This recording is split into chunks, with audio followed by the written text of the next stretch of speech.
देख रहे हैं राष्ट्रवादी संदेश। सत श्री अकाल। आज मैं भारतीय जनता पार्टी हनुमानगढ़ कार्यालय में, जो जिले का कार्यालय, और यहाँ जो है पुण्य श्लोक रानी अहिल्याबाई होलकर 300वीं जयंती मनाई जा रही है और ये जिला संगोष्ठी है।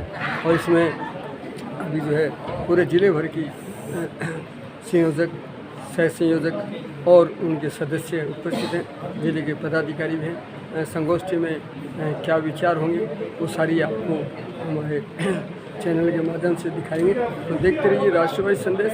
जो लोग राष्ट्रवादी संदेश से नहीं जुड़े उनसे निवेदन है कि यूट्यूब पे आइए और राष्ट्रवादी संदेश को सब्सक्राइब कीजिए, ताकि भादरा व भादरा के आसपास के समाचार दिखाएं।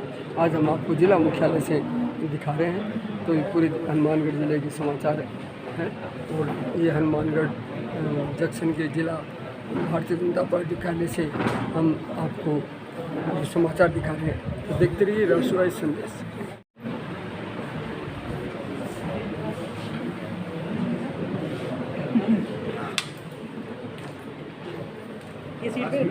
मैडम जी बैठिए, धन्यवाद। आगे मीटिंग पहले बना पा ले लिया आप।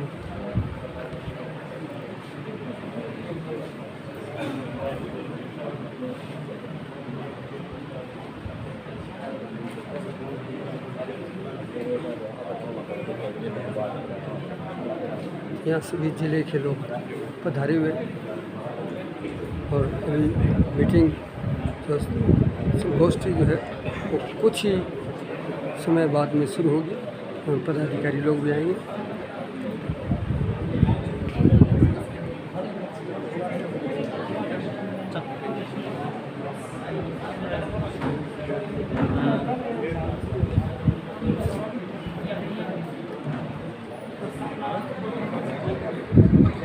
मैं स्वागत करती हूँ अहिल्याबाई होलकर के इस कार्यक्रम के संयोजक दलीप जी बेनीवाल का मैं मंच पर स्वागत करती हूँ।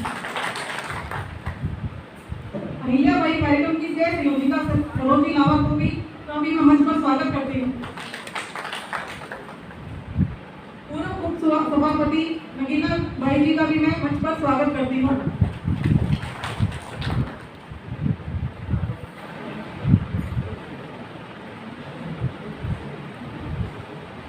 मुंबई से भाजपा प्रत्याशी रहे अमित जी सोम का स्वागत करती हूँ।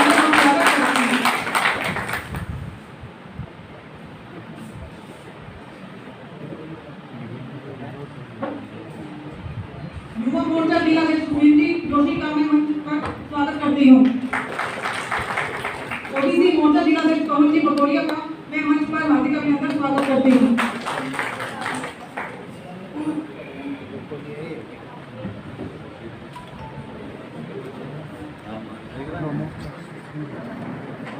सभी मंच पर उपस्थित आमंत्रित की हुई सभी सदस्यों से मेरा निवेदन है कि दीप प्रज्वलित करें और इस जिला संगोष्ठी का आरंभ करें।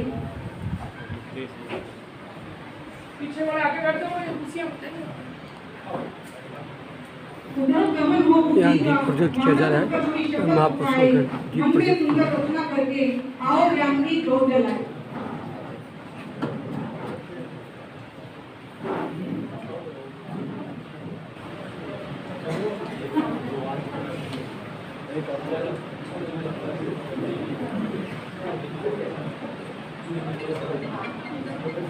विकासी भाई सब आप पीछे रह गए, वो एक बार यहाँ कर लें साइड में।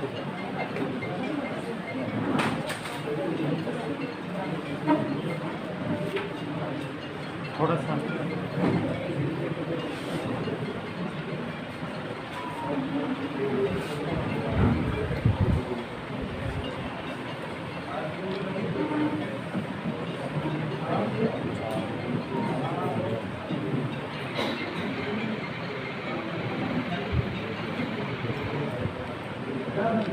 भारत माता की जय हो।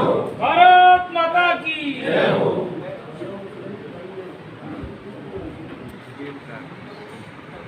मैं मुख्य वक्ता डॉक्टर विमलेश जी गौतम के स्वागत के लिए प्रमोद जी रेणु यूनिवर्सिटी भाई साहब से निवेदन करूंगी कि उनका कट्टा में स्वागत करें।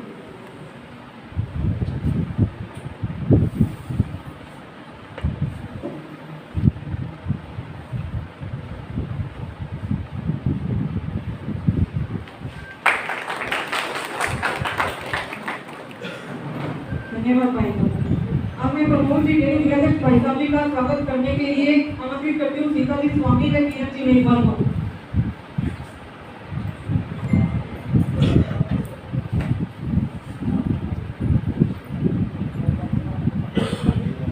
विकास जी उत्तर जिला महामंत्री जी के स्वागत के लिए मैं बुलाती हूँ पूनम जी कश्यप और पूजा मेघवाल को। अहिल्या भाई होलकर जी ने इस कार्यक्रम में विकास के लिए आपके लिए दो स्वागत है आपके लिए।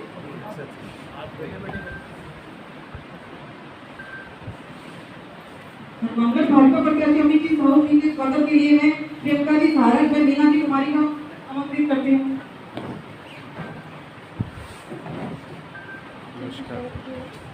जिले के लिए मुझे आज जहाँ बोला गया है उसके लिए हम माफी चाहते हैं कोई त्रुटि हो जाए तो।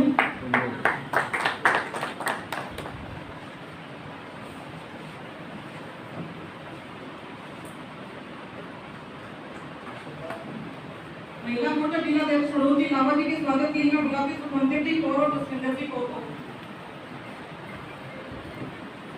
युवा मोर्चा जिला अध्यक्ष सुशील जी जोशी जी के स्वागत के लिए सरस्वती सैनी व पूजा पवार जी उपस्थित हो। ओबीसी मोर्चा जिला अध्यक्ष पवन जी बगोरिया जी के स्वागत के लिए सुमन जी और भगवती सैनी जी।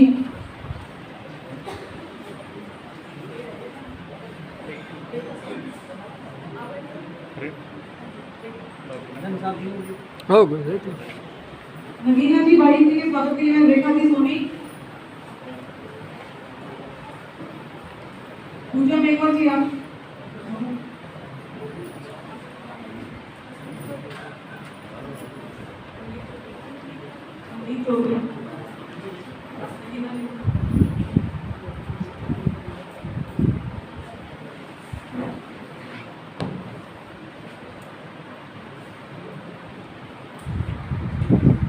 पार्टी का पूनम कश्यप जी।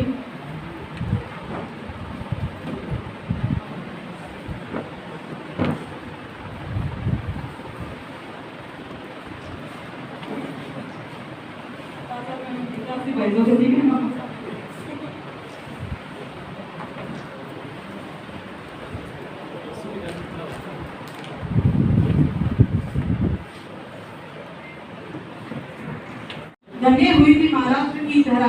आज हम सभी अहिल्याबाई होलकर जी की 300वीं जयंती के उपलक्ष्य में आज जिला संगोष्ठी रखी गई है, जिसके कार्यक्रम प्रारूप के बारे में हमारे संयोजक भाई साहब दिलीप जी बेनीवाल आपको पूरी जानकारी देंगे। दिलीप जी बेनीवाल भाई साहब।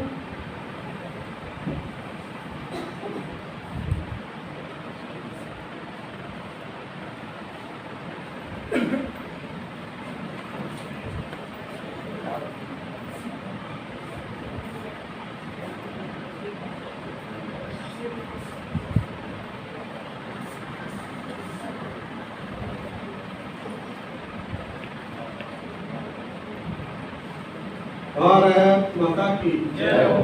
भारत माता की जय हो। भारत माता की जय हो। थोड़ा टेक्निकल का भी नहीं बढ़िया थोड़ी सी उसके आवाज में भाई साहब ने बोला था कि ये प्रोवाइड है थे भी दबंगता के साथ बोलोगे ऊंची आवाज में। भारत माता की जय हो। भारत माता की जय हो। भारत माता की जय हो। वंदे मातरम। वंदे मातरम। भारतीय जनता पार्टी जिंदाबाद जिंदाबाद जिंदाबाद भारतीय जनता पार्टी जिंदाबाद जिंदाबाद जिंदाबाद।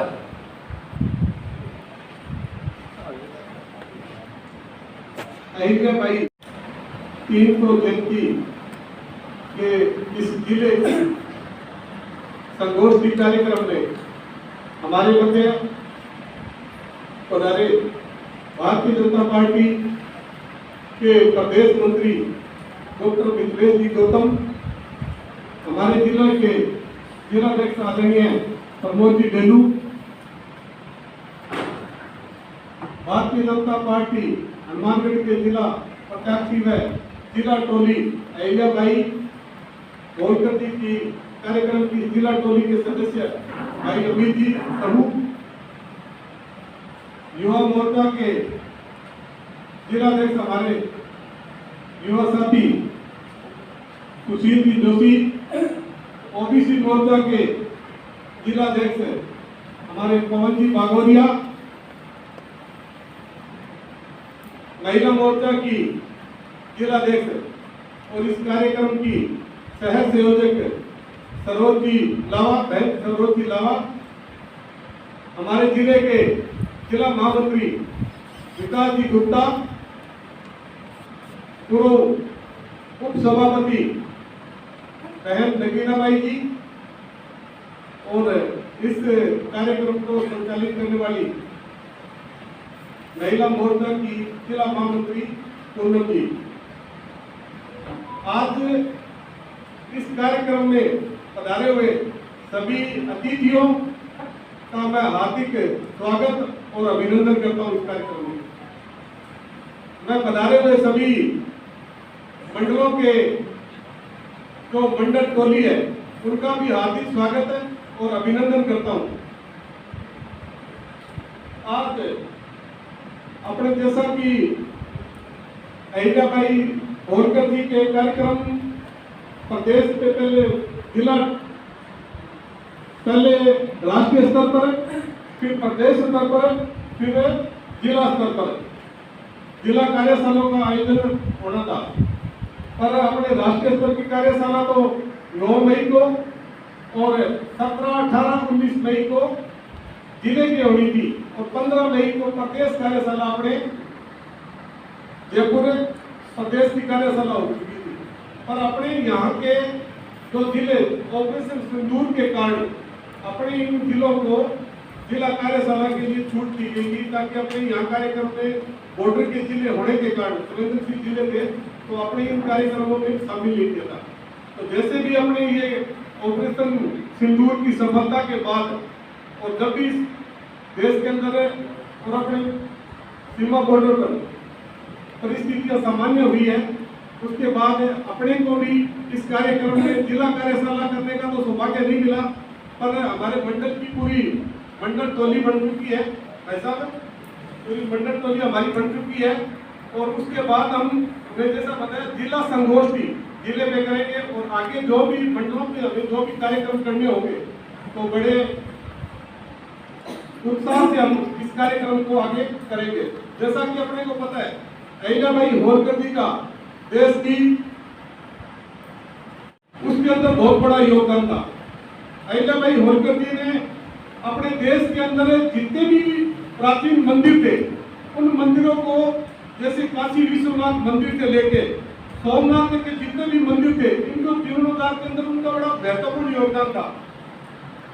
इसी प्रकार भारतीय जनता पार्टी की मोदी सरकार भी उन्हीं के परिचिनों में चलते हुए उनके आदर्शों को अनुसरण करते हुए अपने जो नीतियां बनी है वो भी गरीब के लिए, जैसे अहिल्याबाई होलकर जी गरीब कल्याण के लिए कार्य करती थी, तो इसी प्रकार केंद्र सरकार और राज्य सरकार भी उन्हीं के पद्धतियों पर चल के गरीब, दलित और अपेक्षित वर्गों के कल्याण के लिए नीतियां बनाई है और उसको आदर्श और प्रेरणादायी साबित हो सके।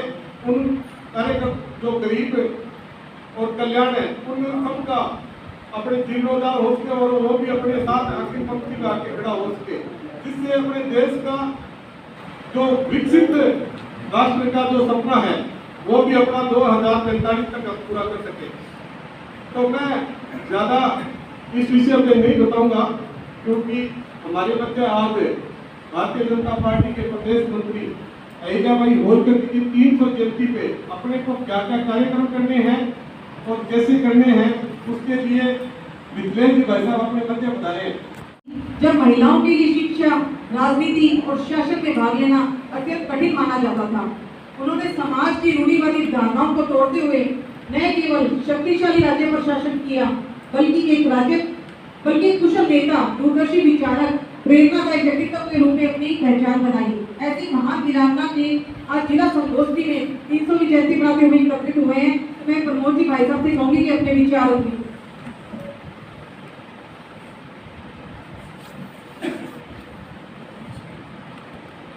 भारत माता की जय हो। भारत माता की जय हो। वंदे मातरम। वंदे मातरम। खुशी उड़ावेगा। इस जिला संगोष्ठी में हमारे मध्य विराजमान भारतीय जनता पार्टी के प्रदेश मंत्री, लंबे समय तक विद्यार्थी परिषद में पूरा जीवन दे के कार्य करने वाले और आज के मुख्य वक्ता आदरणीय निखिलेश गौतम जी, इस कार्यक्रम के जिला संयोजक भाई दिलीप जी और इस संगोष्ठी के पूरी जिला समिति भाई नवीना भाई जी, अमित जी जो आपके बीच में सदैव ऊर्जावान रहते हैं, लेकिन महामंत्री भाई विकास जी, शिव जी जोशी, पवन जी बाबरिया और पूनम जी और सरोज रावत कुछ राजनीतिक कार्यक्रम तय करते हैं, कुछ आंदोलनात्मक कार्यक्रम तय करते हैं। निश्चित रूप से भारतीय जनता पार्टी राजनीतिक पार्टी, लेकिन हम रोज सुनते हैं, रोज कहते हैं और अपना विचार भी है कि भारतीय जनता पार्टी राजनीतिक पार्टी के साथ साथ एक सामाजिक पार्टी भी है और हम सबका सामाजिक दायित्व निर्वहन भी है। क्योंकि भारतीय जनता पार्टी सिर्फ सरकार बनाने के लिए या सत्ता बनाने के लिए देश में काम नहीं है। भारतीय जनता पार्टी का विचार, भारतीय जनता पार्टी का उद्देश्य अन्य राजनीतिक पार्टियों से कुछ हट करके है। हम सबको ज्ञान भी है, जानकारी भी है, क्योंकि हम सब भारतीय जनता पार्टी के सक्रिय सदस्य हैं। समय समय पर कुछ सामाजिक काम लेना, समाज में चेतना करना, समाज में जन जागृति करना, ऐसे काम भी भारतीय जनता पार्टी करते हैं। उन्हीं काम में से एक काम भाई अहिल्याबाई होलकर जी के है। उनकी पूरी जीवनी और कार्यक्रम के बारे में आज हमारे मुख्य वक्ता आदरणीय निखिलेश गौतम जी हम सबसे बात, लेकिन आप इनकी जीवनी को पढ़ेंगे अहिल्याबाई जी, मैं तो बार बार कहता हूं कि हम पार्टी के सक्रिय कार्यकर्ता हैं, तो हम सबको अपने महापुरुषों की जीवनी पढ़नी चाहिए। हम समय समय पर जो हमारे देश के, हमारी संस्कृति के मान बिंदु हैं, जो हमारे धोतक हैं, जिन्होंने हमारी संस्कृति को बचाए रखा, जिनसे हमें निरंतर प्रेरणा मिलती है, ऐसे महापुरुषों के बारे में जयंती भी मनाते हैं, संगोष्ठी भी करते हैं और नीचे तक अपने कार्यक्रम करते हैं। ये बड़ा सौभाग्य की बात है। हमें अवसर मिलता है कि हम इन लोगों की जीवनी पढ़ना चाहिए। कार्यक्रम में आए हैं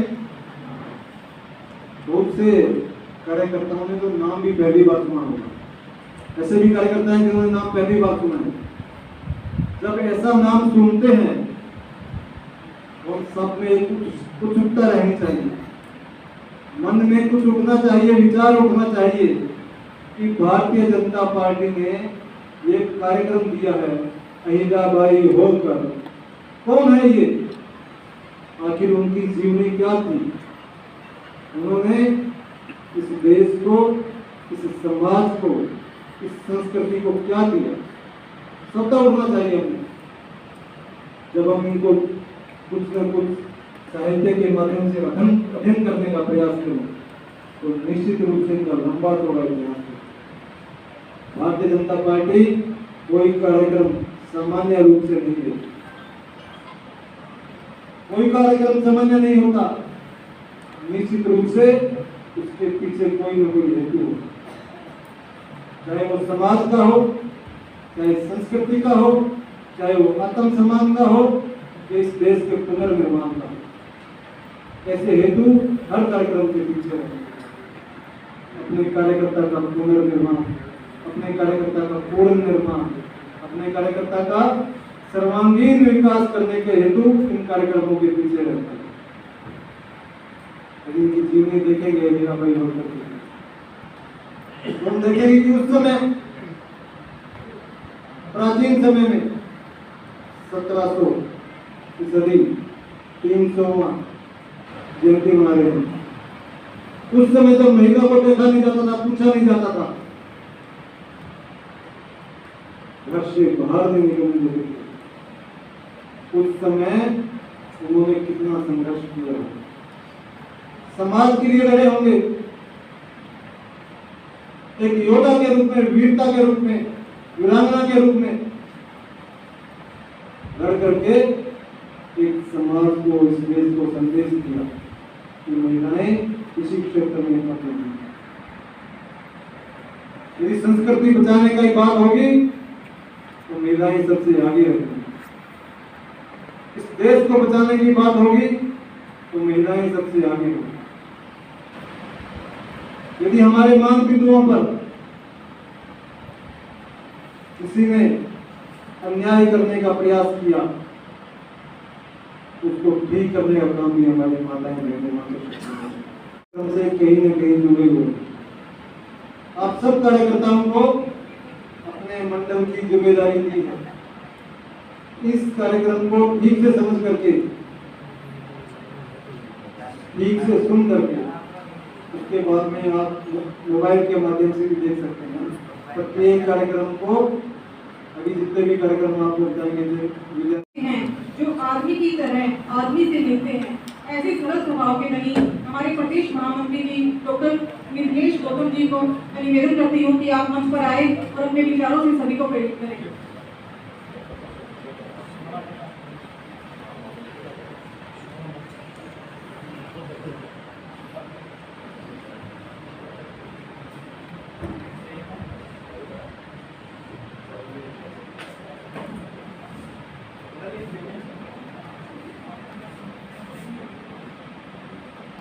भारतीय जनता पार्टी के हनुमानगढ़ जिले के अहिल्या देवी होलकर जी की संगोष्ठी में आप सबके बीच में आकर अच्छा लग रहा है।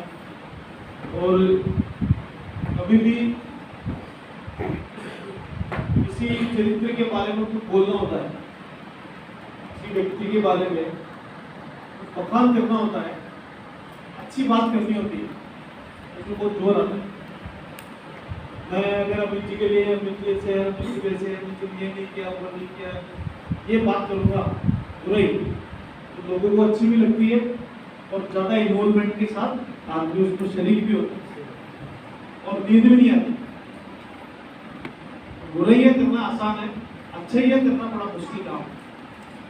किसी की अच्छाई ढूंढना बड़ा मुश्किल काम है, बुराइयाँ तो मतलब राह चलते कोई भी कह देगा। कहानी है बड़ी। एक गांव से कोई व्यक्ति गुजरता था, रोज उसके हाथ में एक खच्चर था साथ में, तो उसने डोरी हाथ में पकड़ के जितने जा रहा था साइकिल इतना वो थोड़ा वकील कर ले, तो गाँव वाले ऐसे कि देखो किसा मूर्ख आदमी है, खच्चर होते हुए पैदल पैदल साथ में जा रहा, बैठ गया गाँव में तो पता। दूसरे गाँव में देखा गया कितना मोटा आदमी है, बेचारे खच्चर पर बैठ के जा रहा है। कुछ सीख आज के 250 साल पहले किसी राजा ने एक टुकड़ी का निर्माण किया, वो थी महिलाओं की टुकड़ी। उसने उस राज्य की महिला को उसकी एक सेना बना दी, महिलाओं को शस्त्र की विद्या सिखाई, उनके जो अखाड़े खोले, तलवारबाजी, घुड़सवारी, भाला, तीर कमान, बंदूक, तोप सब चलाना, मतलब सबसे हरावत दस्ता है वो महिलाओं का उसने बनाया। और साथ ही साथ में उसने रसद सामग्री इकट्ठी करी। तो कभी युद्ध हो गया, जैसे अभी हम बात कर रहे थे, तो अभी भारत पाकिस्तान युद्ध होने वाला था, तो हमारे ओम जी और ये ओम जी सोनी और बैठे थे, तो कह रहे थे हमने जो सीमावर्ती मिलकर उन्होंने इकट्ठा करना शुरू कर दिया, लोगों के शस्त्र खरीदे, महिलाओं की टुकड़ी बनाई और फिर उसको पक्का था कि रघुनाथ राव इंदौर पर आक्रमण करने, मालवा प्रांत को हथियाने के लिए आने वाला है। फिर उसने पत्र लिखा, आप सोचना वो पत्र और आज का पत्र बराबर है। पाकिस्तान क्यों युद्ध बंदी करी और इसने कैसे, अहिल्या देवी होलकर ने कैसे युद्ध रोका, उसने पत्र लिखा कि आप मुझे अबला समझकर मालवा प्रांत पर आधिपत्य करने के लिए, अधिकार करने के लिए आ रहे हो, तो आप समझ लेना कि मैं अबला नहीं हूं। मैं अबला हूं या नहीं हूं, इसका मैं रण क्षेत्र में आपको जवाब दूंगी। और मेरा जो सेना का हरावल दस्ता है वो महिलाओं का है। और रघुनाथ राव, तुम अगर महिलाओं से हारे तो पूरे देश में तुम्हारा नाम खराब हो जाएगा, तुम आत्महत्या करने लायक नहीं बचोगे, तुम अपने घर पर अपना चेहरा नहीं दिखा पाओगे। इसलिए सोच समझकर मालवा प्रांत पर आक्रमण करने की दिमाग को लाना, क्योंकि मेरा हरावल दस्ता ही तेरे को हरा के भिजवा देगा। हरावल दस्ता मतलब महिलाओं से तुम्हारे के चला जाएगा, इतना एक लेटर लिखा। उस पत्र के बाद जो रघुनाथ राव है वो सेना लेके जो आने वाला था, सेना वापस दे दी और अकेला मल्हार राव की संवेदनाएं व्यक्त करने के लिए, उनके ससुर जी की व्यक्तनाएं व्यक्त करने के लिए। अब आप सोचो भारत पाकिस्तान की युद्ध कैसे बंद हुआ? हमारा काम था 9 सैनिक उनके आतंकवादी अड्डों पर अटैक करनी जाता थी। तो हर दिन सवेरे उठते ही भगवान की पूजा अर्चना करने के बाद उसके जो किसान परिवार से थी, उससे जो दहेज में जमीन मिली थी, दहेज की जमीन में से जो उत्पादन होता था, उसके उत्पादन के साथ और उसके दहेज में जो पैसे मिले थे, जो उसके पति की संपत्ति थी, उसमें से वो रोजाना कुछ न कुछ दान करने का उसका नियम था। और एक आध्यात्मिक महिला होने के कारण से, शिव भक्त होने के कारण से 12 ज्योतिर्लिंग का काम, और आपको सबको पता है कहाँ केदारनाथ है, कहाँ रामेश्वरम है, कहाँ काशी विश्वनाथ है। तो नरेंद्र मोदी प्रधानमंत्री बने, काशी विश्वनाथ कॉरिडोर बनाया उन्होंने। उससे भी पहले अहिल्या देवी होलकर ने काशी विश्वनाथ का जीर्णोद्धार करा।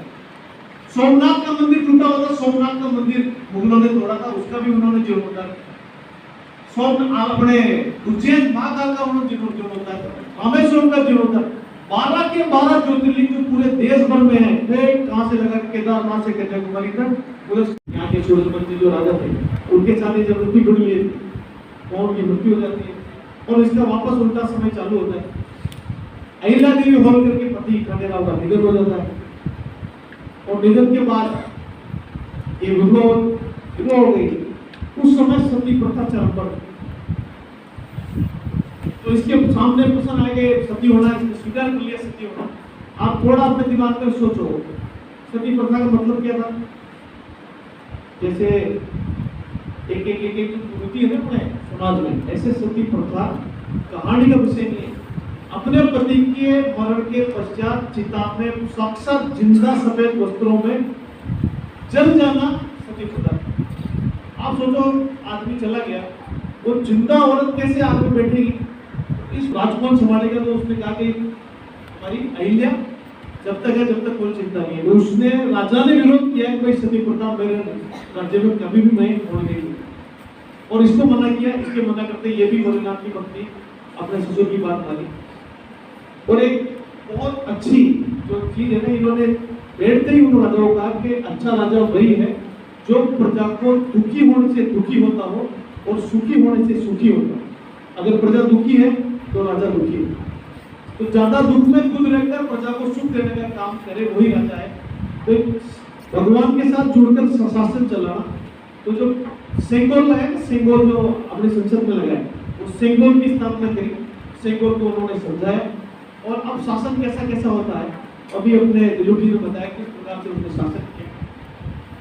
ऐसी महिला जिसने विधवा होने के बाद सती होने से जो बच गई, फिर उसका दूसरा शासन आया थोड़े दिनों बाद अपने मल्हार देव, उनका स्वर्गवास हो गया ससुर जी का।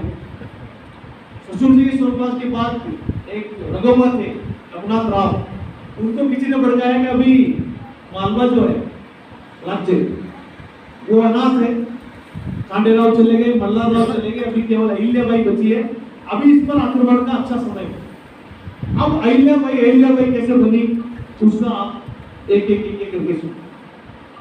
जैसे ही मल्हार देव गए तो ये जो वहां की पुत्र वधू थी, इसने अपने छोटे बेटे को राज्य सिंहासन दिया, लेकिन बेटा छोटा था तो राजऋषि को करना था। और इसको पता चल गया कि इसकी जो गुप्तचर विभाग इसने फोन करा था, तो गुप्तचरों से पता चल गया कि भाई ये रघुवा हमारे पर आक्रमण करने के लिए आ रहे हैं। ये कह के आ रहा था सेना लेके, मल्हार देव चले गए तो बेटे जाते हैं ना 12 दिनों, ऐसे बैठने के लिए आ। तो उसने पत्र लिखा अहिल्या देवी ने, आप आ रहे हैं लेकिन आप पूरी सेना के साथ क्यों आ रहे हैं? तो उसने मना किया कि नहीं मैं क्यों बैठने के लिए आऊँ। कभी युद्ध के अंदर कुछ न कुछ सहयोग करने के लिए, कभी हमारी तिरंगा रैली के लिए, कभी हमारे 6 अप्रैल स्थापना दिवस के लिए, कभी डॉक्टर भीमराव अम्बेडकर जी की जयंती के लिए, कभी दीनदयाल उपाध्याय जी की जयंती के लिए, कभी मन की बात के लिए, कभी मंडल कार्य समिति की बैठक में आप लोग जाते हो, कभी जिला कार्य समिति में आप लोग आते हो। आज का उपलक्ष्य हम अहिल्याबाई देवी होल्कर है। और हमें इतना समझ लेना चाहिए कि हम सब लोग और हमारे ही भारत देश की पार्टी ने तय किया है तो क्यों किया है। उनका कोई विषय नहीं कि आप कब पैदा हुई और आप कब गई, कितना जिए ये महत्वपूर्ण नहीं है, कैसे जिए ये महत्वपूर्ण। 39 साल की उम्र में विवेकानंद जी चले गए थे, आज भी याद करते हैं, केवल 39 साल की उम्र। उनकी माँ 95 साल की होके गई, लेकिन उनकी माँ का नाम किसी को पता है? अहिल्या देवी होलकर कौन थी? आज की महिलाओं के लिए बड़ा विषय है, क्योंकि महिलाओं के लिए कहा होगा आपको सब बुलाओ, क्यों बुलाओ? आज की महिलाएं अपने घर से बाहर निकलकर बीजेपी की बैठक में आ सकती है। कितनी आ सकती है? तो ये 20 महिलाएं आ सकती। इन्होंने थोड़ा तोड़ा तारा तोड़ा, अपने 300वीं जयंती 1725 में ये पैदा हुई, और ये जब तक जी तब तक इन्होंने ऐसा क्या कर लिया कि इनको याद करने का हमारा आज बैठ रहा है। फिर दूसरा हम याद क्यों करें, उससे हमारे लाभ क्या है? तो चुनाव होता तो जिंदाबाद मुर्दाबाद ये काम करते हैं। मैं कहता हूँ अगर ये किसी विधानसभा चुनाव की या लोकसभा चुनाव की बात होती तो हमारे को लगता है इसका आउटपुट है, लेकिन आप सोचो इतने सारे चुनाव आपने लड़ा दिया, आपको क्या आउटपुट मिला? तो मैं मानता हूँ चुनाव की बैठक से भी ज्यादा बैठक इम्पोर्टेंट ये है जिसमें आउटपुट मिलेगा, कुछ समझेंगे, आगे बढ़ेंगे, कुछ चीज नहीं करता है किसी आगे बढ़ जाए। अहिल्या देवी होलकर एक सामान्य घर में पैदा हुई, बिल्कुल सामान्य, मतलब हम सब लोग अधिकांश किसान ही होंगे, किसान घर में। केवल पटेल जो होते हैं ना गांव के, ऐसे पटेल इनके पिताजी थे, और पटेल पिताजी थे इनका शुरू से ही जैसा था ना, हमारी बेटियां बहुत सारी घर में होती जो भोलेनाथ को चल चलाने का काम कर देती है शुरू से, उनका एक इष्ट बन जाता है। हमारे अमित जी मंगलवार का व्रत कर रहे हैं 97 से, तो ऐसा व्रत धारण कर लेती है। ऐसे इन्होंने भोलेनाथ का व्रत धारण कर रखा था। भोलेनाथ हमेशा उनके पास रहते थे। वो खेलती थी तो खिलौनों से नहीं, भोलेनाथ का शिवलिंग बनाती थी नदी पर। तो एक दिन ऐसे ही शिवलिंग बनाकर नदी पर खेल रही थी, और वहां जो महाराजा मल्हार देव की सेना वहां से निकली दौड़े रथ, सेना कैसे निकलती है तो एकदम दौड़ते हुए निकली।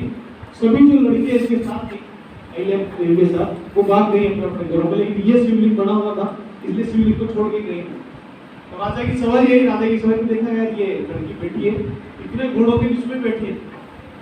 तो राजा ने रोका, मेरे को कौन है? पूछा नाम अहिल्याबाई, पिताजी का नाम, तो पिताजी का नाम बताया, घर तो वो सामने ही, तो तू भागी क्यों नहीं?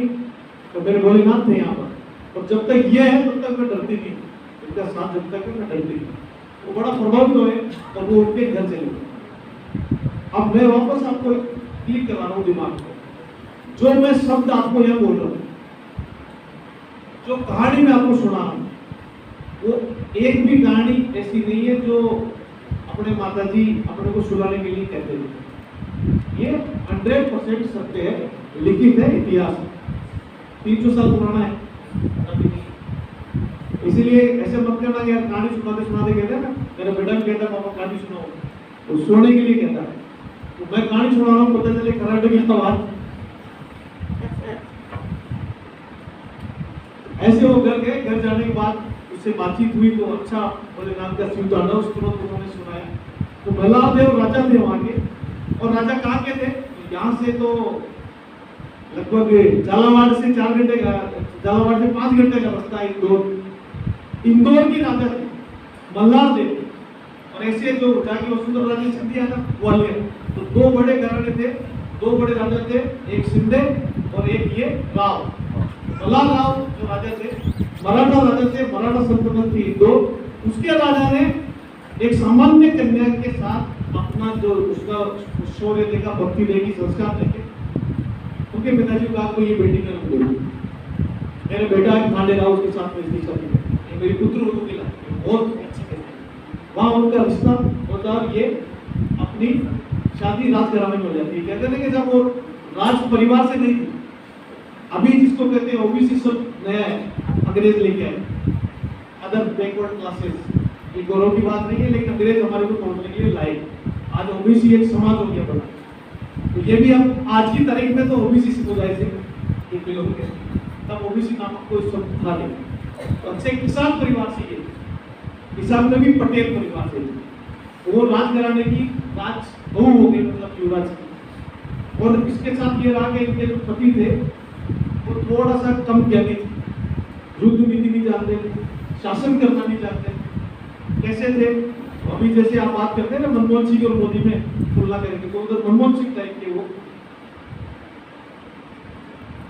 कम जाने। लेकिन जब इनसे शादी हुई तो शादी होते ही पत्नी की बात करने वाला कभी ठगाता नहीं है। जैसे कहते हैं ना पत्नी की बात मानने वाला मजा कर दे रहे तो पत्नी की बातें मानते, पत्नी को गलत राय देती नहीं। तो ये पत्नी ने इसका शिक्षण किया। हर जब ये युवराज था, इनके पिताजी ससुर जी जिंदा थे, तब भी वो जो शासन करता था, लड़ाई करता था, रणनीति बनाता था, उसमें इसका योगदान रहता था। और ऐसे धीरे धीरे धीरे करते अपने पति को उसने अच्छा राजा बनने की ओर अग्रसर कर दिया। तो सबसे पहला काम किया उसने, अपने पति को शासन प्रबंधन सिखा दिया। लेकिन जब मराठाओं का युद्ध चल रहा था, मराठाओं का प्रभुत्व था और मुगलों से मराठा लड़ते थे, तो मुगलों को दिल्ली पर आक्रमण करने के लिए मराठा गए, तो रास्ते में अपने यहाँ पर राजस्थान में कुमेर नामक स्थान है, वहां पर खांडे राव की सुनेंगे आप सब लोगों से मेरा निवेदन है, क्योंकि यहाँ से जब कोई बोलता है तो थोड़ा उबासी आना, नींद आना लाजमी हो जाता है। लेकिन मेरा निवेदन है, थोड़ा लेट आए हैं, 15-20 मिनट का विषय है, इस विषय पर थोड़ा ध्यान देंगे। मंच पर विराजित हमारे जिलाध्यक्ष आदरणीय प्रमोद डेलू जी, मेरे मित्र भी हैं, हमने साथ भी काम किया विस्तार की योजना में। हमारे इसके जिला संयोजक ललित बेनीवाल जी, हमारे विकास गुप्ता जी, अमित साहू जी, हमारे यहाँ के जो प्रत्याशी रहे सरोज लावा जी, नगीना बाई जी, सभापति सुशील जी जोशी, जिलाध्यक्ष पवन जी बगोरिया, पूनम जी, आप सब लोग इसमें विराजित हैं, सामने जो विराजित हैं सबको मेरा प्रणाम। अब कुछ विषय आपके सामने ऐसे बता देता हूँ। ये जो चरित्र है अहिल्या देवी होलकर जी, और मैं प्रमोद जी हैं हमारे जिलाध्यक्ष, पूरा जिला भारतीय जनता पार्टी का इनको जानता है। हमारे यहाँ के पहले एमएलए कौन है? डॉक्टर राम प्रताप, उनको पूरा जिला जानता है, गांव-गांव में लोग उनको जानते हैं। उनके पिताजी कौन थे? मैंने पीएचडी कर रखी है, मैं एडवोकेट भी हूँ, लेकिन तीसरी क्लास की चीजें मैं उसको नहीं बता सकता। अब मेरे को बताओ, आप कोई भी जो चोंच होते हैं, उस चोंच होती है उसके लिए क्या कहते हैं? तो मेरी बेटी पूछती है, पता नहीं चलती। हम सब लोग अगर अच्छे चरित्र पढ़ते जाएंगे तो हमारे घर में जो बच्चे हैं उनको हम अच्छी शिक्षा दे पाएंगे। और ये शिक्षा ऐसी शिक्षा है जो भारत आधारित है, भारत के नए मूल्य। आपको क्या होता है, जैसे मैं हूँ, मैं अगर विद्यार्थी परिषद में भी उठता तो आज 10-15 मिनट 20 मिनट आपके सामने बोल नहीं सकता। आप हमारे भारतीय जनता पार्टी का यह है कि Bharatiya Janata party not a political party, not only, तो सामाजिक सरोकार के काम भी करेगी, सामाजिक चरित्र को भी आदान प्रदान करेगी, अच्छे ज्ञान लेगी, बुरे ज्ञान रोकेगी। तो इसी के निमित्त ये संगोष्ठी सेमिनार हम लोग आयोजित करते हैं। और अहिल्या देवी होलकर जी की 300वें जन्म जयंती पर हमारे राजस्थान में जयपुर में हमारे राष्ट्रीय अध्यक्ष पार्टी के जेपी नड्डा जी जयपुर आ रहे हैं 31 तारीख को, और उनका भी विषय यही है जो अभी आपके सामने मैंने रखा। तो हम ऐसे चरित्रों को हम याद करते रहें, जिन चरित्रों को हमने साथ में हमारे परिवार को याद करते हैं, ऐसे सामाजिक और राष्ट्रीय चरित्रों को भी हम याद करने के लिए ऐसे ऑर्गेनाइजेशन में है कि हम ऐसे कुछ प्लेटफॉर्म उपलब्ध करवाते हैं।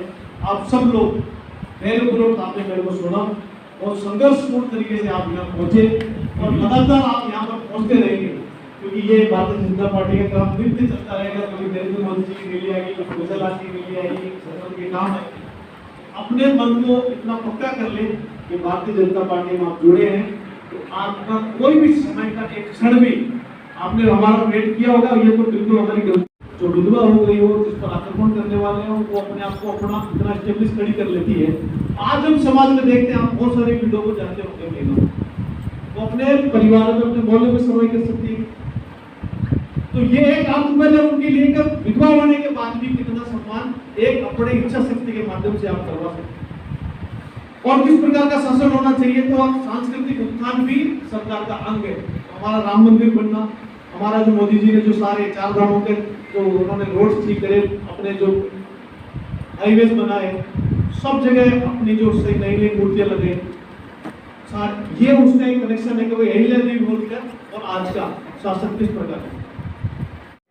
अहिल्याबाई होलकर का 300वां जो है जयंती मनाएगी भारतीय जनता पार्टी कार्यालय में, और यहाँ बहुत ही शानदार अहिल्याबाई होलकर के बारे में बताया गया। तो देखते रहिए राष्ट्रवादी संदेश, लाइक कीजिए, सब्सक्राइब कीजिए। मैं लाल मोहम्मद जन स्वतंत्र पत्रकार फिर आपसे मिलूंगा नए समाचार साथ। जय हिंद, जय भारत।